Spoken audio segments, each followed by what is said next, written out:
How to find ESPN Fantasy Report Card. Hi everyone, I'm here to assist you today. Without any delay, let's jump right in. First, open Chrome and search fantasy.espn.com and log into your account. After you've logged into your account, you'll find this kind of screen pop up. In here, click on League at the top. Then, after you've pressed on League, if you have Report, you will find Draft Recap option in League. You can simply click on it and you will find all the years, and there you will find all your report card.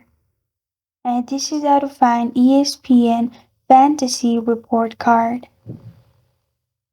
Thank you for joining me today. If this video helps you out, please leave a like and subscribe for more. Got a question or want to suggest a topic? Comment below. Thank you for watching.